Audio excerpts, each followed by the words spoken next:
WhatsApp, कैसे हो आप लोग। मैं हूं कार्तिक विशाल और अभी जैसे कि लॉकडाउन चल रहा है तो मैं क्यों ना सोचा कि मैं भी यूट्यूब पे आऊँ।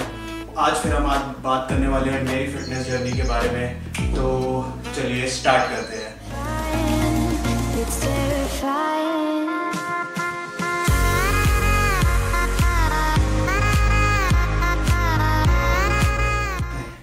I was born in 17 जून 1997।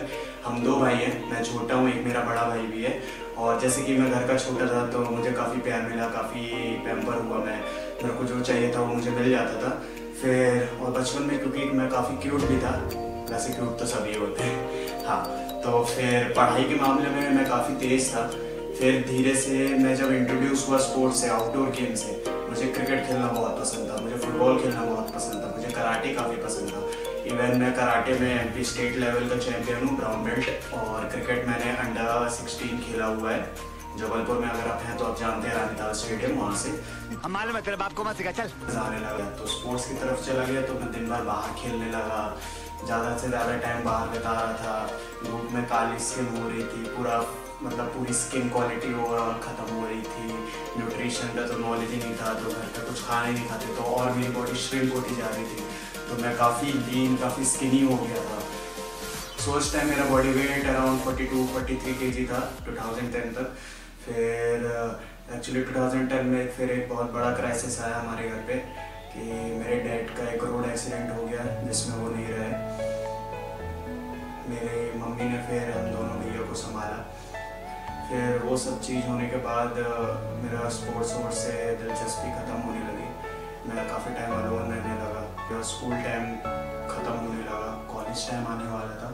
फिर मैंने सोचा भाई अब कॉलेज आने वाला है तो यार वेट तो गेन करना पड़ेगा, क्योंकि यार अब कॉलेज में वेट कम है, कॉन्फिडेंस नहीं है, सब तुम्हें बुली करेंगे, रैगिंग वगैरह वगैरह, ये सब सोच के तो मैंने जिम स्टार्ट कर दिया, जिम में ज्वाइनिंग ले ली। और जिम का उसमें मुझे कुछ आइडिया नहीं था क्या होता है, क्या वर्कआउट करना है, क्या डाइट लेना है। तो मैं लगभग 1.5 से 2 साल मैं कुछ भी करता गया। और टाइम उतना अमाउंट घर से नहीं ले पाते थे, तो कुछ करके बहाने करके मैं थोड़ी बहुत डाइट लेता था, पर उससे ज़्यादा एक्सेस में वर्कआउट कर देता था।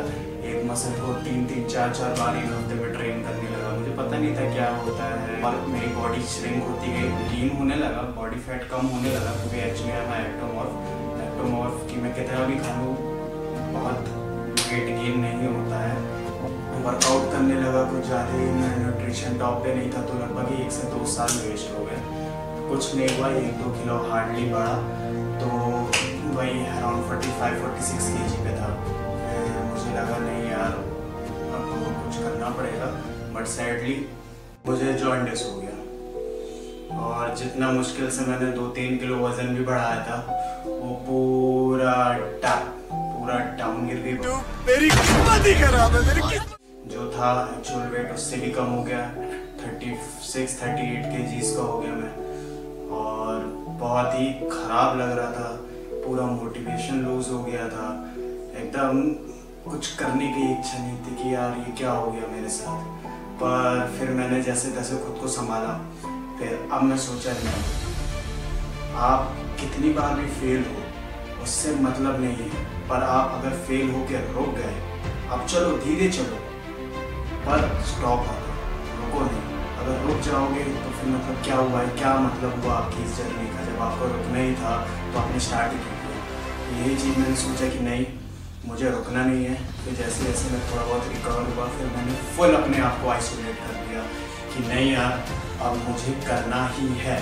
तो मैं फुल रिसर्च करने लग गया कि क्या होता है प्रोटीन, क्या होता है कार्ब, क्या है ये, कैसा प्रोटीन कैसे मसल में रिकवरी करेगा, क्या आपको वर्कआउट करना है। फुल मैंने अपने आप को 3 से 4 महीने के आइसोलेट कर दिया कि यार जो भी हो सारी चीज़ों से अलग, मैं सिर्फ न्यूट्रिशन और वर्कआउट पे ध्यान देता था। पर यार रिजल्ट मुझे वो 3-4 महीने में अपनी बॉडी, जो मैंने 1 से 1.5 साल में भी वर्कआउट करके जो मसल गेन नहीं किया था, जो इम्प्रूवमेंट नहीं देखी थी, वो मैंने 3 से 4 महीने में देख ली।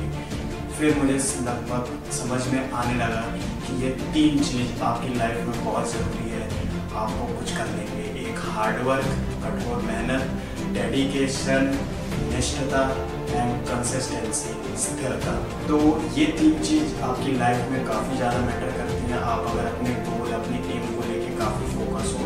तो जब घर वाले देखे कि लड़का इतनी मेहनत कर रहा है तो मुझे काफ़ी इनकरेज किया। फिर तब से मैंने अपना हार्ड वर्क स्टार्ट किया, तो आज मैं लगभग 72 kgs का हो गया हूँ, तो काफ़ी अच्छा अमाउंट का मसल होल्ड किया हूँ। और फिर ये जो जर्नी थी मेरे लिए, ये ऐसी है कि ये सिर्फ एक बॉडी ट्रांसफॉर्मेशन ही है, ये पूरा ओवरऑल ट्रांसफॉर्म कर देता है आपको। अगर आप फिटनेस में रहेंगे, आपकी मेंटालिटी पूरी चेंज हो जाती है, आप टाइम की वैल्यू सीख जाते हैं, आपको डेडिकेशन का मतलब आ जाता है। 4 लोग के सामने या जो हम लोग शर्माते हैं कहीं ग्रुप के सामने, वो आपको ओवरऑल कॉन्फिडेंस दे देता है। सेक्रीफाइस का मतलब आप सीख जाते हैं। जैसे मैंने काफ़ी सेक्रीफाइस किया है इस चीज़ के लिए कि जब मुझे दोस्त हैं गाँव पे बुलाते थे कि कहीं चलना है, कुछ जंक फूड खाना है, तो मैं नहीं जाता था। मुझे अपनी वर्कआउट, अपनी डाइट पर पूरा फोकस रहना पड़ता था। मैं कहीं तो काफ़ी चीज़ मैंने सेक्रीफाइस की है। सो जो कोई भी आपको हेट कर रहा है, कोई भी आपको कुछ बोल रहा है, तो प्लीज़ वो सब ना सुने, आप कान बंद कर लें और अपने एम, अपनी लाइफ के बारे में जो आपने सोचा है, प्लीज़ उस पर फोकस हो, उस पर चलें और एट द एंड आपको सक्सेस ज़रूर मिलेगी। आपको अभी जो लग रहा है कि मेरे साथ ऐसा क्यों हो रहा है, तो आप प्लीज़ गिव अप ना करें, आप चलते जाइए। आपको ज़रूर एक दिन लगेगा कि काश अच्छा हुआ कि मैं उस टाइम नहीं छोड़ा, आज वो चीज़ मेरे पास है। तो प्लीज़ सक्सेस सबको मिलेगी, बस आप गिव अप ना करें। और एट लास्ट यही कहना चाहूँगा, आप अपनी ड्रीम, अपने एम, अपने पैशन के लिए इतना फोकस्ड रहें ताकि व्हाटएवर इट टेक्स पर मैं ये करके दिखाऊँगा। सो फाइनली आपको अगर ये वीडियो अच्छा लगा, आप अगर मोटिवेटेड हुए मेरी स्टोरी से, तो आप ये शेयर कर सकते हैं अपने दोस्तों को और इसे लाइक करें, सब्सक्राइब करें। और भी मैं बहुत अच्छे कंटेंट अभी लाने वाला हूँ। ये चैनल जो है पूरे लाइफस्टाइल के बारे में जुड़ा है, तो मैं अपनी बाइक्स, आपको फिटनेस के ब्लॉग दूंगा, फिटनेस के टिप्स दूंगा एंड बाइक के टिप्स दूंगा, और जितना मेरा व्लॉगिंग, अगर मैं टूरिंग करता हूँ, सारी चीज़ बना के दूंगा। सो प्लीज़ स्टे ट्यून और ये वीडियो को लाइक, शेयर, सब्सक्राइब जरूर करें और हाँ, घंटे को